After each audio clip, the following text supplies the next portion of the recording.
मित्रों नमस्कार।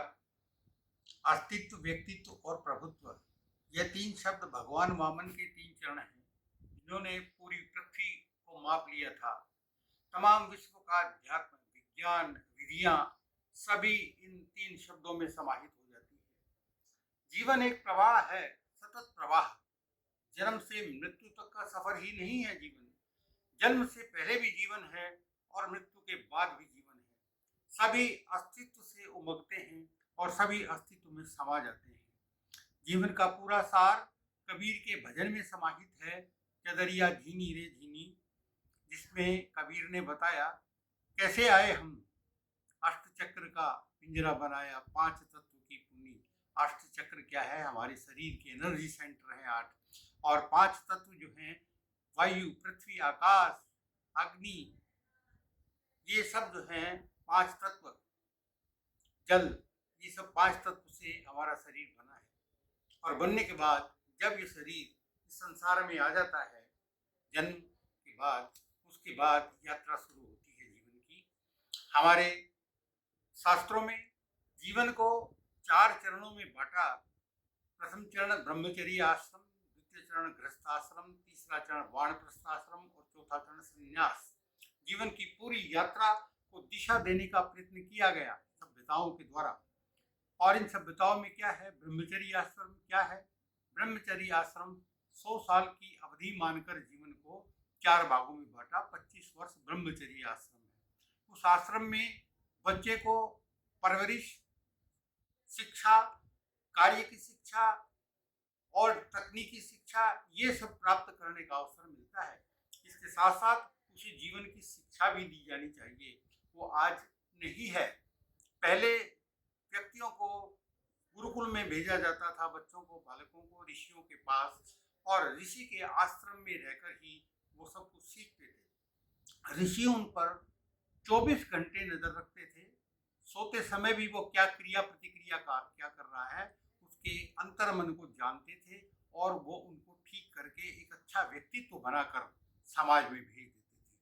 अब अच्छा व्यक्तित्व समाज में आया है तो सारे अच्छे कार्य होने संभव हो गए हैं, नींव एक अच्छी रखी गई। गृहस्थ आश्रम शुरू हो जाता है। उसके बाद विवाह, काम पूर्ति, समाज का अच्छा व्यक्ति बनना, कार्य करना, जीवन चलाना, जीवन यापन करना, दूसरों को सलाह देना, दूसरे के प्रति सद्भाव करना, धन अर्जित करना, ये सब कार्य गृहस्थाश्रम में शामिल हो जाते हैं। गृहस्थाश्रम की परिपूर्ति के बाद वह वानप्रस्थ आश्रम 50 वर्ष के बाद कि उसने कर लिया जो कुछ करना था परिवार के लिए और सब चीजों के लिए। गृहस्थाश्रम में शिक्षा लगातार चलती है, अनुभव प्रतिदिन होता है, लेकिन वो अनुभव चेतना में आता है या नहीं आता है, निर्भर है कि हम जीवन से भी क्या शिक्षा ले रहे हैं। उसके बाद शुरू होता है वानप्रस्थ आश्रम। वानप्रस्थ आश्रम में चेतना समाज से और स्वयं पर से, परिवार से हटकर स्वयं पर केंद्रित हो जाती है, और केंद्रित होने के बाद वहाँ उस चेतना से उस मनुष्य का, उस मनुष्यता का, जीवन का एक परिपूर्ण रूप बनने लगता है। हर चीज़ की समझ बूझ, और वह परिवार के लिए, समाज के लिए एक अच्छे मार्गदर्शक के तौर पर भी कार्य करता है। चिंतन चलता रहता है, और जब वो 75 वर्ष की अवस्था में आता है तो पूर्णतया संन्यस्त हो जाता है कि उसने सब कुछ जान लिया। सब कुछ में रहते हुए भी सबसे अलग हो जाता है, और उसका कोई काम, क्रोध, लोभ, मोह आदि पर, सब पर विजय उसने प्राप्त कर ली है। अहंकार पर भी विजय प्राप्त कर ली है, और ये सारी जो विधियां मनुष्य के अंदर परमात्मा ने दी थी, ये तत्व जो काम, क्रोध, लोभ, अहंकार, इन पर वह विजय प्राप्त कर लेता है। और विजय प्राप्त करने के बाद वह व्यक्ति उद्घोष कर सकता है कि वह अपना मालिक है, वह स्वयं का मालिक है, और स्वयं का मालिक होना ही इस जीवन के फूल का खिलना है। भगवान कृष्ण ने भी गीता में कहा है, हे अर्जुन, जो व्यक्ति अपनी इन सभी इंद्रियों को वश में करके और जीवन जीता है, वह भक्त मुझे बड़ा प्रिय है।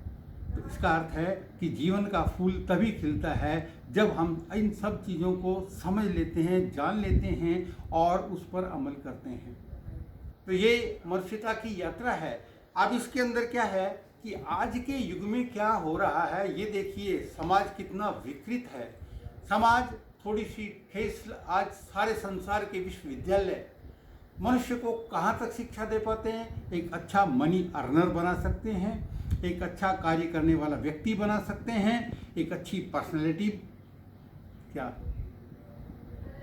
पर्सनैलिटी बना सकते हैं उसकी, लेकिन मनुष्यता की शिक्षा का अभाव है।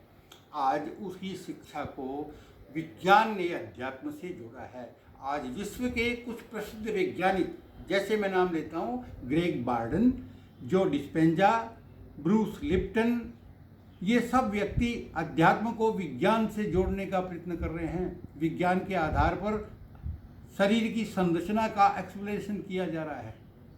आज हमारे शरीर में 50 ट्रिलियन सेल हैं और हर सेल जीवित व्यक्ति है, जीवित उसका अपना संसार है, उसके अपने निर्णय हैं। और हर सेल में जानते हैं 1.4 वोल्ट इलेक्ट्रिसिटी है, 70 ट्रिलियन वोल्ट इलेक्ट्रिसिटी सुसुप्त है वो एनर्जी। और इस एनर्जी को हमारे ऋषि मुनियों ने बड़ा प्रयोग किया। इसका उनकी आयु 100, 200, 300, 400 वर्ष तक थी। उन्होंने इस शरीर की सारी शक्तियों को जाना और उनका प्रयोग किया उन्होंने। लेकिन आज ये शिक्षा नहीं है। लेकिन आज भी कुछ विश्वविद्यालय कर रहे हैं इस बात का प्रयास कि हम अपनी एज को रिवर्स कैसे करें, हम अपने जीवन को कैसे बढ़िया जिएं, हम अपना अच्छा स्वास्थ्य कैसे बनाएं, ये शिक्षाएं लेनी पड़ती है। आज हमारी नई शिक्षा नीति आई है, उनमें इन सब चीज़ों का मैं अभाव देखता हूँ। इनको समाहित करना पड़ेगा अगर हमें समाज को और व्यक्ति को एक अच्छी दिशा में प्रवृत्त करना है, अच्छी दिशा में ले जाना है। तो रोक दिया अगर बीच में। अब सारी शिक्षा कबीर, नानक, गुरु गोरख,